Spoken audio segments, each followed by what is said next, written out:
friends. Welcome back to the Pinksy Unscripted. Yay! Welcome. We're so glad. Listen, pull up a seat, make yourself comfortable. We have a great topic slated for us to talk about today. But Sherry, how is January going for you so far?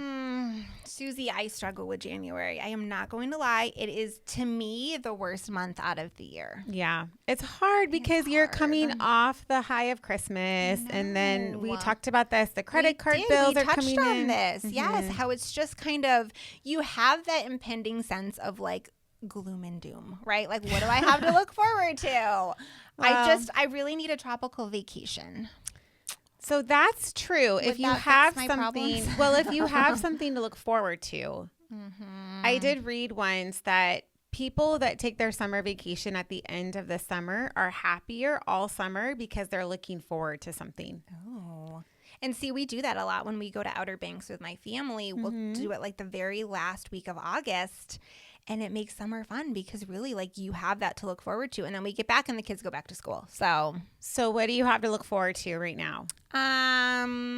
Any trips? No. I have nothing planned as of yet. We will do a trip this year, but we haven't actually planned it out yet. Maybe that's what you need to do. I know. Go home, plan it out. You'll feel better. What about you? Do you have anything you're looking forward to? Nothing like really specific. I have to tell you, we really rested over from Christmas to New Year's, but so much so that then I didn't even get my Christmas stuff down during that week. So it wasn't until like well into January that we even took down Christmas. But I think you are right on top of that. I did it early. I always do it before New Year's Day because to me, after Christmas, like, it just becomes clutter, visual clutter, and then I feel stressed. Right. Knowing the kids are going back to school, like, I need to purge their bedrooms. There is stuff everywhere. I have, like, little hoarders that live up there. Well, I did see, like, a meme, and the mom was like, do you need this? Do you need this? We have too many forks. We have too many spoons. Do you actually need all of this? And we do kind of get into that mode. We all get like that. But also what happens in January is our motivation starts to fade. It does. Yeah. There was a funny statistic. I was actually Googling I'm full of random information. And it was saying there's actually a thing called Quitter's Day. Okay. Tell me about Quitter's Day. Of course. Okay. You know me and there's a this day. There's a that day. Yes. Tell us. It said that the second Friday of January, it's termed Quitter's Day because that is usually around the time that people ditch their resolutions, their goals, things they've set out to do.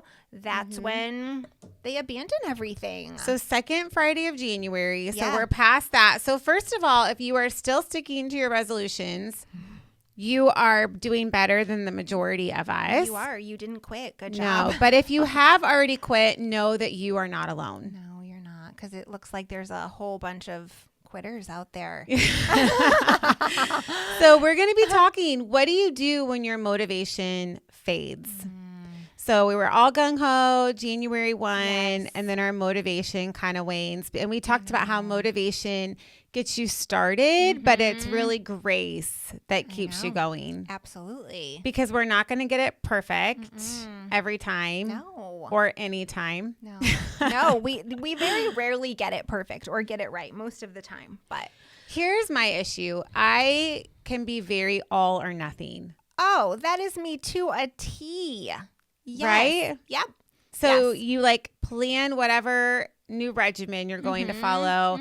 You get the new journal, you get the new workout routine, you buy the new outfit, you get all of the water bottle, the whatever you need to get started. Yeah. And then you go for it. You're gung-ho until Quitter's Day rolls around. And then you miss one day or you mess up a few times and then you're like, you instantly beat yourself up and you think like, oh, yep, I failed. So what's the point of continuing on? Because I failed. Right. Instead of just starting back up again, right? Like, it's okay that you missed a day or you missed 2 days. Now we're going to get back up and we're going to try again.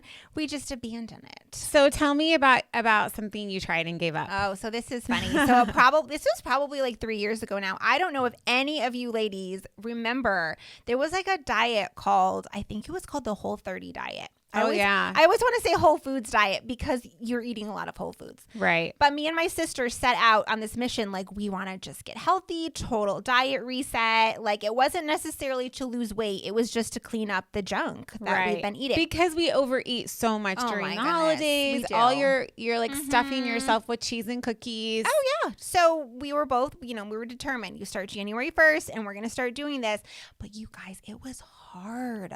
Like, if you look at the list of things you are not allowed to eat, I mean, you have to give up a dairy. You have to give up, like, even peanuts. Like, I'll snack on, like, nuts because they're high in protein. Really? No, you can't have anything like that. You can't have any desserts. All sugar, all carbs. Like, no, none of it. None of it. So I was good, like, day 1, day 2, like, day 5, day 7. I am telling you, it was that second week in January. And I blame this on my dad. He made homemade, like, cinnamon raisin bread. Oh, he's a great baker. Oh, he's such a good baker. But he brought it to my house and it smelled so good. And I was like, I'm just going to have a bite, like one bite. And then one bite turned into like one piece. And then one piece turned into 2. And I felt so bad. I couldn't even tell my sister. Do you know she went all 30 days sticking to that diet? She was a rock star. Followed it to a T. And I was like, I ate the raisin bread, and then you know what? I was like, I'm going to have cheese. Oh, I think I'm going to have, another piece of, toast in the morning with breakfast or whatever. It was like, I just, at that point, I was like, well. You quit. I gave up. But you quietly quit. I quietly quit because I couldn't tell her, because she would have been like, what do you mean you abandoned this on week 2? And I was really proud of her for doing it. So I said nothing till it was over. And you don't want to discourage her. No, but I did tell her eventually. I was like, yeah, I cheated. So I've never done it, but I have a number of friends that have tried. It's called the hard something. Do you know what I'm talking about? Where you have to do like 2 workouts a day, and one of the workouts has to be outdoors. Oh my goodness. I think it's 2 1-hour workouts, and one has to be outdoors, and then you have to read like a certain amount. It's more than just working out. I don't think it's diet. Okay. But I know so many people that have started it and never finished it that I'm like, I won't even try because I don't want to just, I feel like I don't need another failure notch on my belt. Exactly. No, why am I setting myself up to fail? But that's what we do. We set ourselves up to fail because we try these things that are so extreme. Like the Whole 30. Why couldn't you just say... I could have given up one of those things, Susie. I could have just said, let me try to not do sugar. Right. Let me try to not do alcohol for the month of January. Or I'm only going to have one small dessert a day instead of none for 30 days. It was literally like, you can have meat and you can have vegetables and 2 kinds of fruit. And I was like, oh my goodness. We feel like the extreme is better. Yes.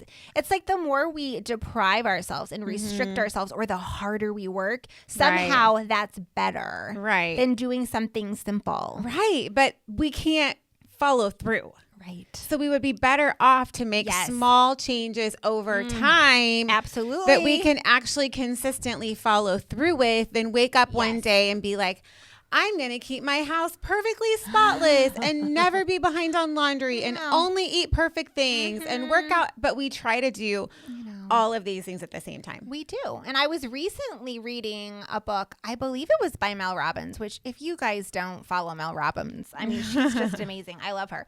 But she was talking about just making your bed. Yes. Okay. When you get up in the morning, before you do anything else, okay, go to the bathroom, whatever, but come back and make your bed. Right. It instantly sets you up for a win. It does. It's so true. The days that we make, either Mike or I will make the bed. And I will say sometimes I don't, and then he does it. Oh, my husband does too. Yes, and it's the best feeling when you walk into that room. Even today I ran home really quick and my laundry needed moved over and I didn't have time to do it, but I walked in and my bed was made. Oh, it's the best. It felt so good. Because even if your room is a little messy, when you have like a made bed, it just looks clean. You're like, oh, at least one thing is done.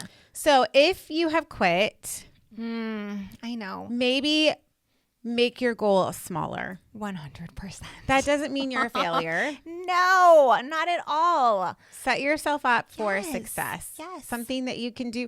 And then you will snowball effect yourself. That's right. The right way. That's right. Because small wins build momentum. Don't forget that. So like even another one I can think of, Susie, this was last last January. I love to be outside. I'm an outdoorsy girl, but in the winter, no. Like it's just not happening. But I was like, I'm going to walk every day. I am going to put my long coat on. Yeah. I'm going to put my boots on. I love that goal. I'm going to put my hat on, my gloves on. I'm going for a walk every day. I did it 3 times. Well, and then didn't do it again because I was freezing and I was like, well, never mind that. But you can reframe that. Yes. And say that's 3 times I walked that I wouldn't have normally walked. So you accomplished something. But this year, like I had a similar goal to do that, but me and my husband decided we will try to go for walks, but like literally maybe just once on the weekend. Right. So it's like you feel like you're doing your goal, but it's not so crazy like, oh yeah, I have to do this 7 days a week when it's snowing and it's blowing and it's crazy out. Like just go once a week. Right. So yeah, I'm all about small goals. Small goals. The other thing that really helps is if you habit stack. So if there's something you already do consistently, to stack another habit on top of that that you can add in, like, silly things like, I will say I haven't been doing this lately, but for a while, every time I would brush my teeth, I would do squats. Oh, I love that. Because then I know I'm going to brush my teeth for 2 minutes. Yeah. I'll do 2 minutes of squats. It's something. It's better than nothing. Yeah. And you're just stacking one habit on top of another one instead of trying to recreate something brand new. That's so cool. I used to do that. I used to brush my teeth balancing on one foot because I heard it was good for your balance. Yeah. And it was really silly, but you're like, hey, girls, if you're trying to work on your balance, try it. Brush your teeth just on one foot. Functional fitness. Functional fitness. Yeah. And we want to make sure as Christian women that we are practicing what we preach and that we extend grace to ourselves. I know. Why is that so hard? Because why? I know we're so hard on ourselves, but grace over guilt, because guilt doesn't really get us anywhere. It doesn't accomplish anything. I know, it's true. And I feel like, I don't know, at least with me, like I feel like I'm pretty good at giving grace to others, but I'm not good with giving grace to myself. Right. I'm like a perfectionist and I'm hard on myself. And I know this about myself, but it's something I'm working on. Conviction draws us closer to Jesus.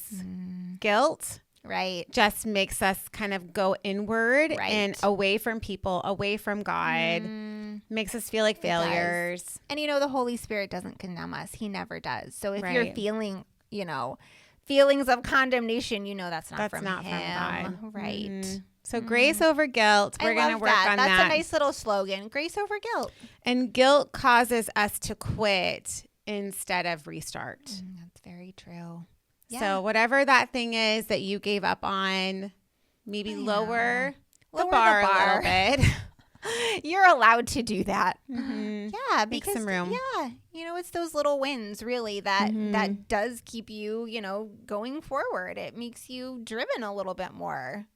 Yeah, it's so true. But and I think just to having conversations, like being willing to talk about it. Yeah, being willing to talk about the things that we don't get right. To realize that you aren't alone. Yeah. You're not the only one. Because that's another thing we do. Don't we always just kind of box ourselves in and feel like I'm the only one that quit, or I'm the only one that can't, go a week without eating sugar, or I'm the only one that works out for 3 days and then doesn't want to do it anymore. And you're not alone. There wouldn't be Quitters Friday if there were no quitters. It's true. It wouldn't be a thing. And it's a thing.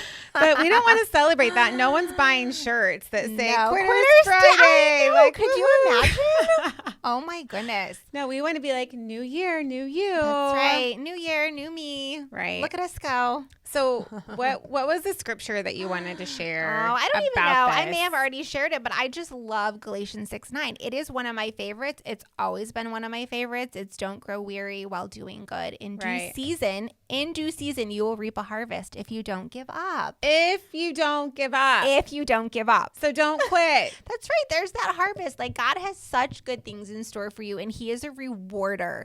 Remember that. Like God rewards those who diligently seek him. So that's, it's exciting to know like God sees. It doesn't matter if we fail. Like he rewards us when we don't give up. He has such good things waiting on the other side of that. Yeah. But we have a part to play too. I love that you chose this scripture because last Sunday I shared this scripture with our team before service started. Yeah. And I discovered that this is kind of interesting. So you obviously know bamboo, what it is. It's a very fast growing plant, which that's pretty much all I know about bamboo. No, I just heard it grows like, I don't know, so many feet per whatever. Like, yeah. So it reaches its I'm full not a girl growth. of facts. No, sorry. I researched it a little bit. It reaches its full mature growth in 60 to 90 days. Oh my goodness. So it's very, and I guess that's why people like it so much because it grows so fast. Yeah. So it's like very quickly producing this new material, which is why some bamboo things are cheap because it grows so quick versus like a hardwood. Yes. But it reaches its full growth in 60 to 90 days. But after that, it stops growing visibly. But what's happening is the roots are growing underneath. Oh. And so the roots are spanning out. They're called rhizomes is the root system. And it also is known for like getting really big, but so it grows really fast and then its roots grow. And I thought, that can be like us. Like we grow, sometimes we have that big spurt right out of the gate. Yes. And you see visible growth and that's really exciting. Yeah. But then sometimes you stop seeing it. You plateau. But maybe you're not. Maybe you're not Right? plateauing. Maybe you're just right. digging deeper and establishing those roots. But then what's so true. cool about this is after the roots grow, the next type of growth that happens in the bamboo is that the bamboo multiplies. Oh, neat. So new stalks, new shoots of bamboo will grow from those roots. And I just thought that's really what we want in our lives, right? We want to grow. We want our roots to grow. And then we want to multiply. We want to see new people come to Jesus. We want to see, the endeavors, our kids grow, the things that we plan to grow. That's right. That harvest. Yeah. We're reaping a harvest when we're, doing those small little acts every day. If you don't give up. That's right. It doesn't Don't give say, up. when you give up. It's if you don't give up. You have to keep going Don't even quit. when you don't want, even when your willpower gives out. Mm-hmm. Sometimes you have to pep talk yourself. I pep talk myself every day. And say your name when you do it. I'll literally look in the mirror and be like, Sherry, you can do this. I love that. You can go to work today. You can go exercise when it's cold outside. Like, you can do this. Well, that worked 3 times. 3 times. I did walk over the weekend. You did. New year, new me, Susie. That's right. So, That's right. But I'm only committing to like 1 day a week. So have you heard of a New Year's hike? Like I have a friend in Texas and every New Year's Day she would go for a hike. Oh, that's But cool. I think that's a thing is a New Year's Day hike. Okay, I kind of want to implement that now. I want to be a hiker, but no one else in my family wants to. And so they do it every once in a while to like pacify me. Are you a hiker? Well, yes. I mean, I guess like I go hiking usually a few times a year, but my husband for Christmas bought me the absolute cutest pair of hiking boots. If you guys go on our new Instagram page, you'll see a picture of them. They have pink laces and they're super cute and they keep my feet so warm.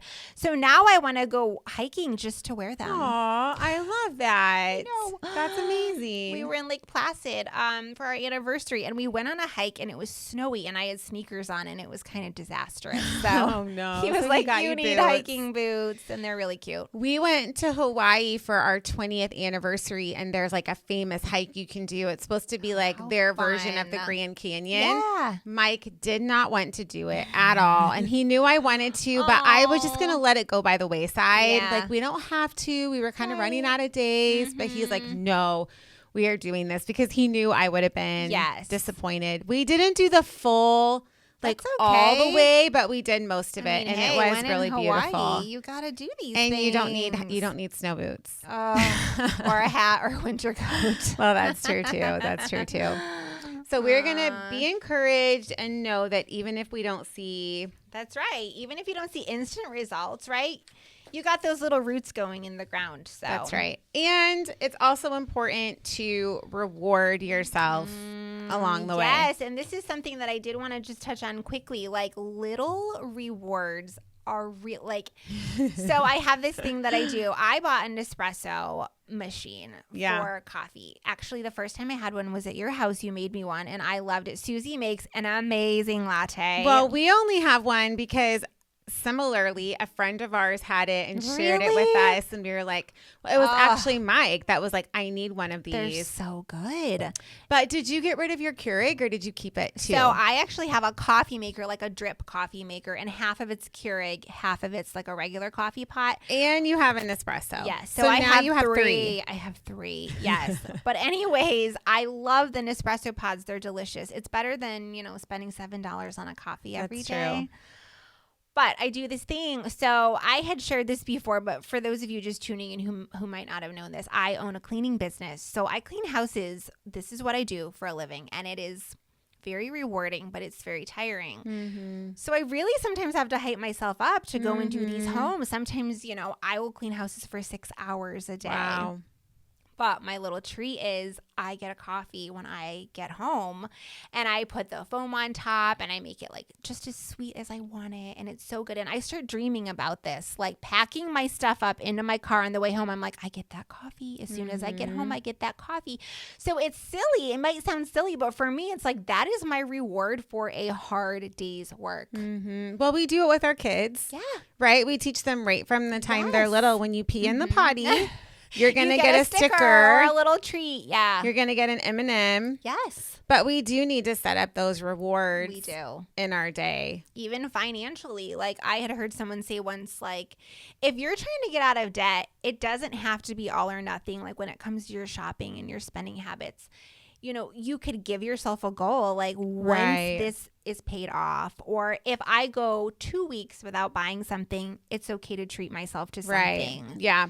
I heard a story of a woman who used like an envelope system for paying her bills, and she would buy a couple little gift cards and randomly drop them in some of the envelopes. So then when she got to that, it would be like, oh, here's my $10 Starbucks or whatever. See, I would get really excited about that. Right. I love when I find money in the laundry. Yes, even like $5. I'm like, finders keepers. I found $10 in my laundry yesterday, and I snagged that because if I don't, Mike will take it.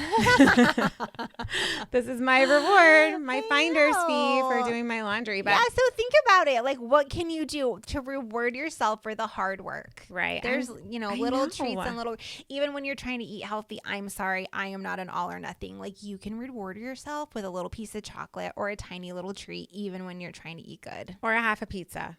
Or half a pizza. That's fine. No judgments here. Maybe not half a pizza. Maybe some pizza. Maybe like a little. Maybe 2 slices. Well, here a slice of pizza is like a half a pizza at other places. There's really big slices of pizza here. Oh my goodness. I'm getting hungry. I want pizza now. I know, right? I always want pizza. We were talking about coffee, and I actually read that coffee is kind of becoming like a replacement for alcohol. Oh, interesting. In people's lives, right? Yeah, I can attest to that. I think so. I do think there is a trend that people are starting to give up alcohol. So I just did a little quick search, and let me find my notes here. So I found out U.S. adult alcohol consumption is at its lowest point since 1939. Oh, my goodness. So adults consuming alcohol, and we are at the higher coffee consumption. So the most consumed beverage in the U.S. is coffee. That's awesome because I love coffee, so I can get on board with this. Well, and I feel like we're even getting newer coffee shops, like they're popping up, but you don't really see new bars opening or new liquor stores. No. Do you? No. And in fact, it's funny. The last time I was in a liquor store was probably over a year ago. But the girl behind the counter, I had just, was making small talk. I'm like, oh, how's business? And she goes, honestly, it's kind of slow. She goes, she told me this out of her own mouth. She said, I feel like less and less people are drinking. Wow. And I was like, interesting. Yeah, that is interesting. It is. Well, people, I think, want to be clear-headed and want to be able to stay sharp. Yeah. Kind of know what's happening around them. I actually quit drinking, and I know you know this, but it was January 1st of this year was one entire year since I have had any alcohol whatsoever. Wow. Mm-hmm. And I really loved wine. I did. I can admit that. Like, I really, really did love wine. And I gave it up. And it truly, truly has changed my life. One of the absolute best decisions I've ever made. I love that. I mean, I was waking up like, why would you do that to yourself? Why wake up with a headache behind your eyes and feeling tired and feeling sluggish? It's not worth it. I think it just happened so easily that you have a glass of wine to unwind and then that becomes your reward. No, it's and true. So like what you were talking about with the coffee, then women are looking forward to, I'm going to get my kids in bed so I can pour that glass of wine or maybe even at dinner or whatever it might be. And then like you said, feeling not so great in the morning. I know, especially at our age. Like, I mean, I'm perimenopause, so it just hits different. It just does. Yeah, interesting. It affects your body differently. And I do think that's a little bit of a red flag when you start to feel like that. It is. That I need this substance to relax or to feel a certain way. That might be a sign to say, hey, maybe you need to make some changes. Yes. Even cutting back. So again, it doesn't have to be all or nothing. It's okay to just become aware of your alcohol consumption and say, you know what? No, I don't need a glass of wine every single night. Right. I'm only going to have a glass of wine maybe when I go to dinner with my husband or when I go out to dinner with my girlfriends or something like. Right. If you don't want to completely. Right. No one's saying you have to give it up like I did. I'm just saying that's what worked for me. And I am really proud of myself. Right. Well, I think, that's very inspiring. But I probably have, more of a coffee addiction now for sure. Do you feel like the caffeine kick in? I do. Like I feel that boost of energy. Yes, because last night actually I slept terrible because I made myself a latte at 4:30 in the afternoon. So to me that might have that equates to like midnight in Sherry's world. Okay. So I went to bed completely wired. It was 11 o'clock at night and and then my eyes popped open at 4 a.m. No. I was so like hyped up before I went to bed from this coffee. So I'm like, I have to start cutting it out like early afternoon. I can drink a coffee and go to sleep. So can my husband. Yeah. Like I could probably drink a shot of espresso like a and unicorn. I don't understand. I don't know. I want to be like that because I would drink coffee in the evenings. I would just keep drinking it. But the downside to that is I don't feel this pick me up. Yeah, I drink it because I enjoy it. Okay. And I'm sure I feel it a little bit, but I don't feel this like it doesn't wake me up to drink it. No, and that's why I have it. That's why that's my after work reward because I'm like, if I'm going to get through the rest of the afternoon and the evening, and you ladies know, it's like volleyball practice, dinner, like this kid has to go here. Like it's that whole like second part of your life that begins after work. Right. I need the caffeine because to keep you going. Absolutely. Mm-hmm. I think I like that it feels like a treat, especially if I put like a sweet creamer in it or something like that. Then it feels like, like sometimes I will use it as a replacement for a treat or a dessert. Like, oh, I just need a good coffee. And then depending on where I'm at, then you have to decide to like, is it worth paying the $7 or do you want to make a to-go cup at home? I know, it's true. But sometimes it is worth it to just get it out. Well, unless you're with your teenage daughters, because then they're going to want one. I know. And then before you know it, you're like, oh, we just spent $40 on coffees. Because they don't just order coffee. Oh, they order syrups and cold foams. And the extra this and the extra shot of that. Yeah, and it adds, because they're charging you for all of those extra words that come out of their mouths. I know. It's not just a simple thing. So true. And then do you get different drinks based on where you're ordering it from? Yes. So like if I'm going to 7 Brew, my order is completely different than Starbucks. Oh, 100%. Yes. And it makes Mike crazy because he gets the same thing. He does. And he's like, I never know because I don't know. No, different coffee shops definitely have like different drinks that I like. So now Dunkin', I get the same thing. Do you? What do you get? Yes, and I did tell him the other day, I'm like, I get the same thing at Dunkin' every time. I'm still trying to find a good Dunkin' drink. What do you drink? Well, the syrups do change, like the seasonal, but I get a small coffee with cream, and then I get 1 pump of whatever their seasonal flavor is. So like right now it's toasted white chocolate. Okay, yes, I would love that. I only do 1 because if you do 2 pumps, it's so syrupy. Yeah. But if you just do 1, see, I did this at 7 Brew once. My girls were like, "Please, can you take us through the 7 Brew drive-through?" And I had never been there before, so I was just like, "Oh yeah, I'm gonna get this drink." And I guess unbeknownst to me, it came with like 4 or 5 pumps of whatever the syrup was. And I took one sip and I was like, oh my goodness, this is horrible. And my girls were like, you don't like it, Mom? And I was like, no. It was like straight up sugar in a cup. I know. And it's just so sweet. Have you ever ordered any of their drinks breve? No. So breve means that instead of a latte being made with milk, they make it with half and half. Oh my goodness. So it's super rich because you're doing like the syrupy drink. That's definitely and the like half and half dessert in a cup. I know. That's what Mike gets. He gets breve. See, all these coffee drinks I need to try now. Yeah. That sounds good. Yeah. Oh, just keep feeding that coffee addiction of mine. Know, right?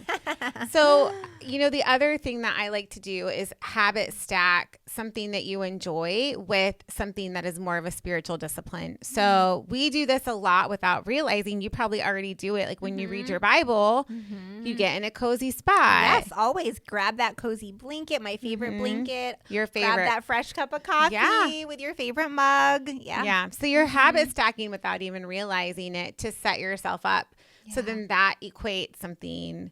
And not that reading the Bible isn't enjoyable, but sometimes it can feel like a chore, especially to get started. It's true. And then once you get going, you're usually like, oh, I'm so glad I spent this time. But it can be difficult. So if you habit stack that and say, hey, I'm going to have my favorite coffee, but not until I'm opening the Bible. Yeah. Like maybe it's in the morning or maybe it's a tea. Yes. Because you can't drink the coffee and go to sleep or whatever it might be. But I'm going to reserve this spot with this drink for when I am practicing this spiritual discipline. So fun. It's like setting up a little cozy space. Yeah. And it also helps to have all of your stuff laid out because, well, not even laid out, but I go to the same spot on the couch every single morning. And my coffee table has like a part underneath where you can store stuff. Yeah. So my Bible's there, my journal's there, whatever devotion book that I'm going through, because I like to do a devotion book along with my Bible reading.